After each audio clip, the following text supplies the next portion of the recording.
Olá pessoal, bom, aula de hoje nós começaremos a estudar as proposições, tá? Bom, o conteúdo que eu vou falar hoje nesse vídeo diz respeito à seção 2 da apostila, tá? Então aqui é basicamente uma página para a gente estudar, tá? Vem até aqui nessa parte. Lembrando que é a apostila que eu chamei de apostila proposição. Bom, o primeiro conteúdo que a gente vai estudar esse ano é o conteúdo de lógica. E os elementos básicos da lógica são o que chamamos de proposições, tá? O que são proposições? As proposições podem ser interpretadas nesse curso como sentenças da língua portuguesa, tá? Mas não será qualquer sentença. Bom, na aula de hoje eu vou explicar então quais são os tipos de sentenças, ou seja, frases, que poderão ser chamadas proposições, tá? Então, ó, o que a lógica estuda? Vocês têm que ter na cabeça que tudo que a gente faz na matemática tem que ser explicado por quê. Tem que ser provado que aquilo que eu estou afirmando é verdadeiro, pode ser feito. Aí na lógica nós estudamos as relações entre essas proposições para que nos ajude a dizer quando que eu estou realmente demonstrando um teorema, quando aquilo que eu estou falando dentro da matemática está correto.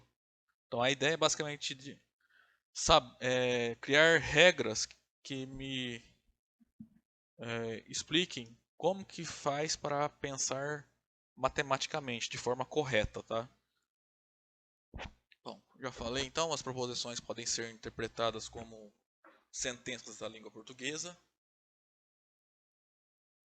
E primeira coisa, não vai ser qualquer sentença, tá? Não é qualquer frase, são apenas aquelas sentenças declarativas, ou seja, as afirmações, tá? Porque elas já são suficientes para o nosso estudo.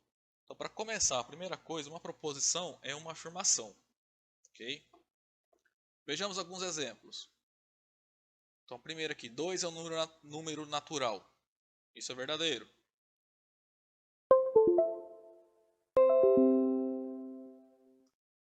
Um minuto aqui. Exemplo 2. Num triângulo retângulo, o quadrado da medida da hipotenusa é a soma dos quadrados das medidas dos catetos. Também é verdadeiro, que é o teorema de Pitágoras. Terceiro exemplo. No contexto da geometria euclidiana, isso aqui é verdadeiro. Por 2 pontos passa uma única reta. Quarto exemplo, a soma de dois números pares é um número par, também é verdadeiro. Quinto exemplo, raiz quadrada de 2 é um número irracional, também é uma afirmação verdadeira, né? Agora, exemplo 6, claramente falso. A lua é feita de queijo. Exemplo 7, que Palmeiras não tem mundial, verdadeiro. 8, 4 é um número primo. Isso aqui é falso. Então, por quê? Só para relembrar, o que é um número primo? É um número que possui apenas dois divisores. Exatamente dois divisores, tá? Número 1 e ele próprio. Então, o 4, então não é um número primo porque 2 divide 4. Tá? Porque o 4 pode ser escrito como 2 vezes 2. O número que é primo, por exemplo, o número 5. Os únicos números que dividem o número 5 é o 1 e o próprio 5. O 13 é um número primo, que os únicos números que dividem o 13 são o 1 e o 13. O 19 e assim por diante. Tá? O 2. Então isso aqui é falso porque 2 divide 4, e portanto 4 não é primo. Exemplo 9. 4 é um número positivo e 3 é um número par. Isso aqui é falso. Por quê? Se você olhar aqui, ó, 4 é um número positivo, essa primeira parte aqui é verdadeira. Entretanto, essa segunda parte, 3 é um número par, isso aqui é falso. Claramente falso. Por que então que a frase toda é falsa? Porque ela desse e aqui, ó. a gente vai estudar mais a fundo é quando a gente pega, estou pegando aqui duas afirmações e combinando elas para formar mais uma afirmação. Quando a gente usa o conectivo e, o todo só será verdadeiro se as partes aqui forem verdadeiras ambas. Tá? Então, como esse aqui é falso, o todo é falso. Mas mais adiante a gente vê, tá? Como usa o e, o ou, as negações, tá? Nas próximas aulas. O exemplo 10 aqui, 1 mais 1 igual a 3. Claramente falso. Tá, então por enquanto pra gente, um número é uma proposição pra gente, antes de tudo tem que ser uma afirmação. Tá? Vocês estão vendo que aqui nesses exemplos eu estava preocupado em dizer qual é verdadeiro e qual é falso. Né? Qual exemplo é verdadeiro e qual é falso. Nós vamos ver um exemplo de que existem algumas sentenças declarativas que a gente não consegue fazer isso. Não consegue falar se ela é verdadeira ou falsa. Olha essa frase em azul aqui. Ó. Esta sentença é falsa.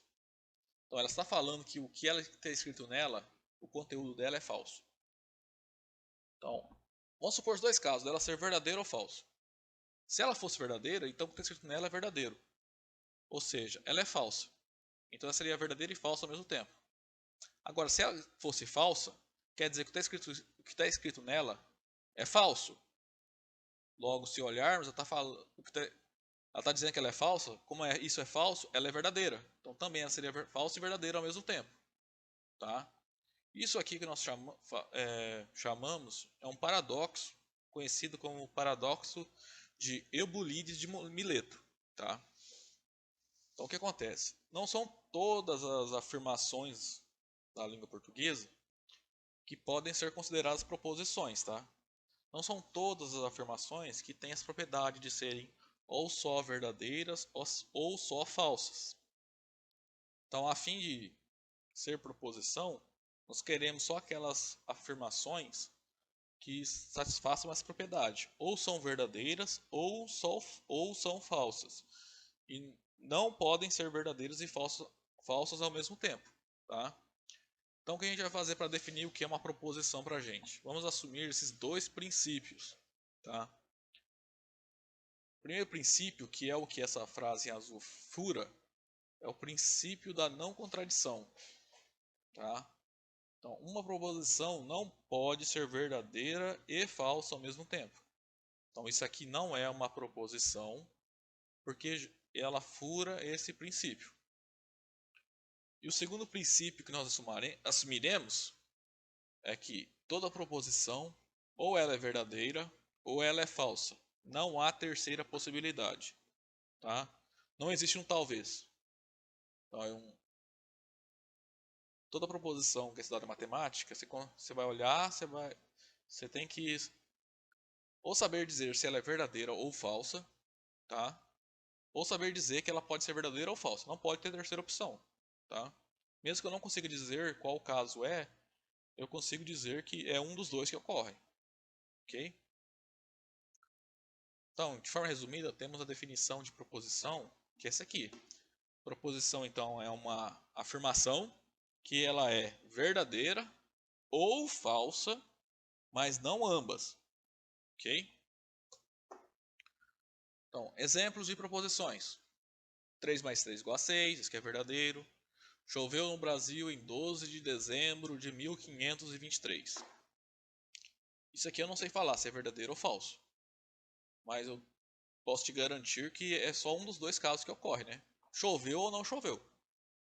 Se choveu, a frase é verdadeira. Se não choveu, a frase é falsa. Tá?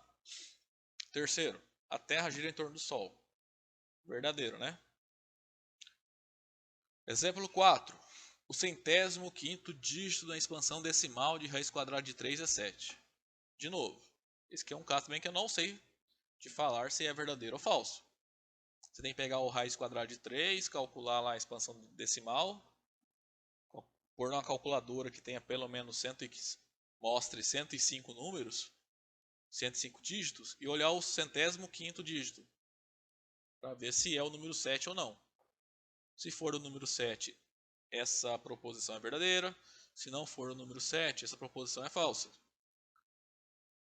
Então, mas Eu não sei dizer se é verdadeiro ou falso, mas eu posso te garantir que só tem essas duas possibilidades. Que o 105º dígito é 7 ou não é, tá? Se for 7, é verdadeiro, se não for 7, falso. Só tem essas duas possibilidades. Exemplo 5 aqui. Vamos considerar aqui também geometria euclidiana, tá? Lá que vocês estudaram no ensino médio, nada de geometria não euclidiana. Aqui diz que a soma dos ângulos internos de um triângulo é igual a 180 graus. Aqui faltou o grau, o símbolo de graus, tá? Depois eu coloco. Isso aqui é verdadeiro no contexto da geometria euclidiana, né? Só vocês saberem, existem outros tipos de geometrias em que os ângulos internos de um triângulo, você calcula e soma, pode dar maior que 180 graus, tá? Mas a geometria clássica que a gente estuda, vocês estudaram em G1 e G2, isso aqui é verdadeiro. Exemplo 6, Palmeiras não tem mundial, que é verdade faz tempo, né? Exemplo 7, não existe vida em Marte, verdadeiro também. Essas afirmações aqui não são proposições, tá? Cuidado. Bom, exemplo 1 aqui é x igual a 3. Isso aqui não depende do x. Porque se o valor de x for 3, isso aqui é verdadeiro. Se o valor do x for 5, por exemplo, isso aqui fica falso. Então isso aqui não é uma proposição, tá? Porque depende do valor de x. Esse negócio dos quantificadores, a gente vai ver mais ao final dessa parte de lógica. Quando a gente começa a colocar alguns valores, usar alguns operadores, o para todo e o existe, daí começa a aparecer umas variáveis, tá? Isso aqui a gente vai ver mais pra frente. O exemplo 2, você está bem, não é uma afirmação, né? Então não é proposição. A terceira também não é uma afirmação, então também não é proposição. O exemplo 4 aqui, ó, essa sentença é falsa, é a mesma aqui do paradoxo de Eubulides de Mileto. Então ela não satisfaz o princípio da não contradição. Isso aqui que a gente chama que é uma contradição, que é uma sentença que é verdadeira e falsa ao mesmo tempo.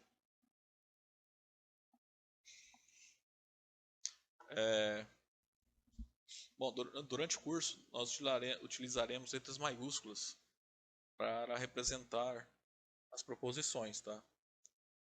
Talvez eu possa falar assim, considere a proposição P. Aí P é uma proposição, então eu vou colocar dessa forma. Então, por exemplo, nesse caso, aqui P é a proposição 4 é um número positivo, Q é a proposição 1 mais 1 igual a 2.